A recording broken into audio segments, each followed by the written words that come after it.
Everyone, welcome back to my Spiti vlogs. আশা করি তোমাদের সকলে আমার এই ভ্লগসগুলো দেখতে ভালো লাগছে। আগের ভ্লগে শেয়ার করেছিলাম কলকাতা টু চণ্ডীগড়ের জার্নিটা।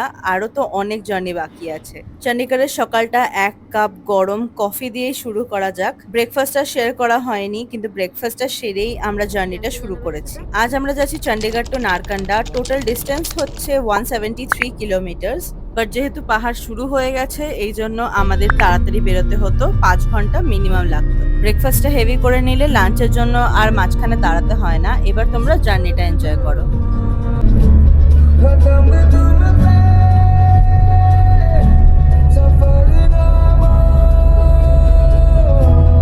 এখনো অব্দি আমরা অনেকগুলো পাহাড় দেখে নিয়েছি। লাইক সিকিমের পাহাড় দেখেছি, আমরা হিমাচলে আগেও এসেছিলাম, দেন আমরা অরুণাচলের পাহাড়ও দেখেছি, কিন্তু হিমাচল আমার কাছে সব থেকে প্রিয়। তাই তো মনটা বারবার এখানেই আসতে চায়। যেই মেয়েরা আমার এই ব্লগগুলো দেখছো তাদেরকে স্পেসিফিক্যালি আমি একটুখানি বলতে চাই যে প্লিজ তোমরা একটা সেফ বা পোর্টেবল টয়লেট ক্যারি করো, বিকজ এখানে সব জায়গায় কিন্তু তোমরা টয়লেট পাবে না, আর তোমরা যে কোনো জায়গায় ফেসে যেতে পারো অনেক ঘন্টার জন্য। এখানে আমরা মোটামুটি সিমলা ক্রস করে ফেললাম।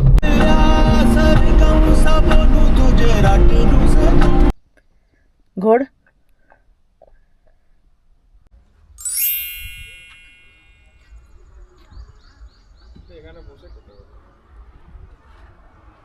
মাঝখানে আমরা একটুখানি দাঁড়িয়েছিলাম, আমরা একটু মোমো খেলাম, ম্যাগি খেলাম, এরপরে জার্নি আবার স্টার্ট। আমরা কিন্নর কৈলাস আগেও একবার এসেছি, স্পিতিটা এবার যাচ্ছি, বাট তোমরা একবারেই করো কারণ পথেই পড়ে। আমি আকাশটা নিচ্ছি, প্রিটি লাগছে।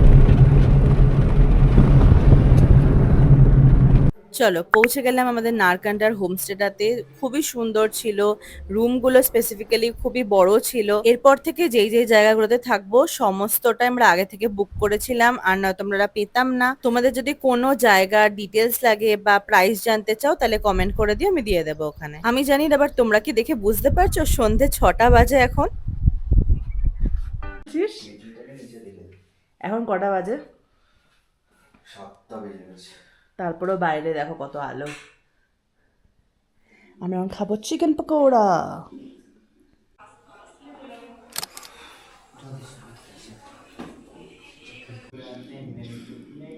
লাখ গুণ ভালো।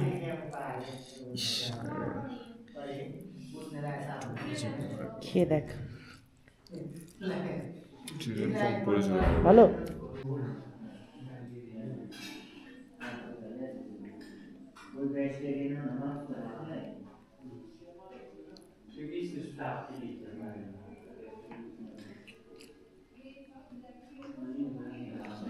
রাতের ডিনারটা সারার পরে আর ক্ষমতা হয়নি যে আর ভিডিও করব। জাস্ট গেছি আর ঘুমিয়ে পড়েছি। নেক্সট ডে বাদবাকিটা শেয়ার করছি। দুধের জিনিস খেলেই গেছে। আমরা বেরিয়ে গেছি নারকান্ডা থেকে, এখন আমরা যাচ্ছি কালপাতে। আর শুনলাম আগের দিন রাতের বেলা যে কলকাতায় নাকি 1000 টাকার বেশি তেল ভরতে দিচ্ছে না গাড়ির জন্য, আর বাইকের জন্য নাকি 500 টাকার উপরে তেল ভরতে দিচ্ছে না। কিন্তু এই হিমাচলে এসে এখনো অবধি তো অ্যাটলিস্ট আমরা এরকম কিছু শুনতে পারিনি, আর আপাতত সেরকম ইনফরমেশন এখানে নেই। তো দেখতে হবে। আমরা যাচ্ছি কালপার দিকে, আমরা আর 2 দিন বাদে কাজাতে যাব। তো ওখানে যদি কোনো প্রবলেম হয় বা কিছু, তার জন্য আগে থেকে তেল ভরবো কি ভরবো না সেটা আমরা দেখবো যেতে যেতে। আর আপাতত ভিউটা এনজয় করি, আর তোমাদেরও দেখাচ্ছি সুন্দর ভিউটা।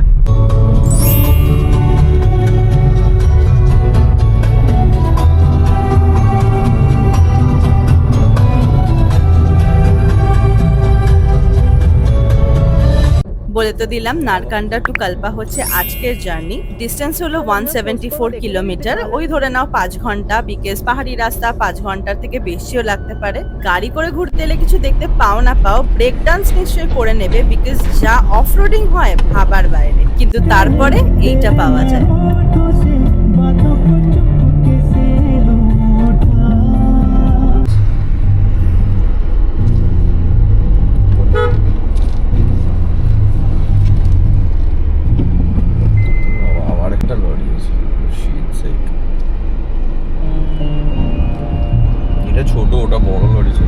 যে রাস্তাটা তোমরা দেখতে পাচ্ছ, এই রাস্তাটাতে যাওয়া মানেই তোমরা হিমাচলে চলে এসেছো। এই যে হ্যাঙ্গিং রোডটা দেখতে পাচ্ছ, এটা হচ্ছে হিন্দুস্তান টিবেট হাইওয়ে। এই জায়গাটা স্পেসিফিক্যালি কিন্নর ভ্যালিতেই আছে। One of the world's most dangerous roads এর মধ্যে এটা পড়ে। ইচ্ছে আছে পরের বার ঘুরতে যাওয়ার আগে একটা ড্রোন কেনার, যাতে তোমাদেরকে সত্যি আসল ভিউটা দেখাতে পারি।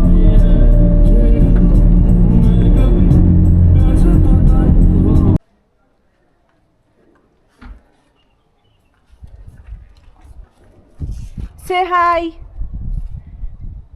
কথা বলতে বলতে পৌঁছে গেলাম আমরা আমাদের কালপার হোমস্টেতে। আর এই জায়গাটা ভীষণই সুন্দর। আগেরবার যে হোমস্টেটাতে ছিলাম তার থেকে অনেক বেশি সুন্দর। রুমটাও খুব ভালো। আর যেই পর্বতটা দেখতে পেলে, ওটা হচ্ছে আমাদের কৈলাস পর্বত। সমস্ত শট তো নেওয়া হয়নি, কিন্তু এখানকার লোকজনের ব্যবহার খুবই ভালো ছিল। রাতের ডিনারটাও ক্যাপচার করা হয়নি, কারণ এতটাই টায়ার্ড হয়ে পড়েছিলাম। বাট এই রুমটার ভিউটা ভীষণ সুন্দর, আমরা খুবই এনজয় করেছি। এই হোমস্টেটার লোকেশন জানতে চাইলে কমেন্টে নিশ্চয়ই জানিও, আমি বলে দেবো ওখানে।